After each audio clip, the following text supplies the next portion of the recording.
Nang dumating ang mga Hapon, walang sino man na maaaring magtago ng kahit ano. Kinuha nila ang lahat ng gusto nila. Meron silang paraan ng pag-akit, tulad na lamang ng pagbibigay sa iyo ng mainit na panligo, malamig na panligo bilang kahalili ng walang pahinga. At walang anumang pagkain at walang anumang tubig na inumin maliban sa tubig na may sabon sa paliguan. Ako, si Nieves Fernandez, Tubong Tacloban, Leyte.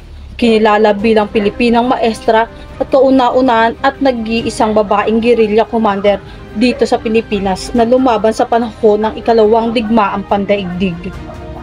Ako'y binansagang silent killer sapagkat sa mapanganib na panahon, ipinagtanggol ko ang aking bayan laban sa mga Hapon gamit ang aking bolo. Naalala ko pa noong mga panahon na iyon, ang mga Hapon ay magbibigay ng pabuya sa mga kapwa ko Pilipino upang ako'y paslangin, ngunit walang gumawa nito. Ang aking tapang at dedikasyon ang nagbigay daan sa akin upang maging isang simbolo ng paglaban at pagmamahal sa bayan.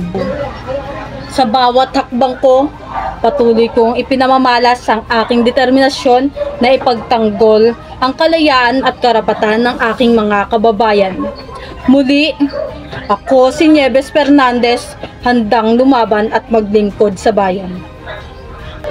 Kinahanglan kitang makig-away, hantog sa katapusan, alang sa atong kagawasan, salig lang sa atong abilidad, malampos ta, hantog sa mitingog, sige mig-away!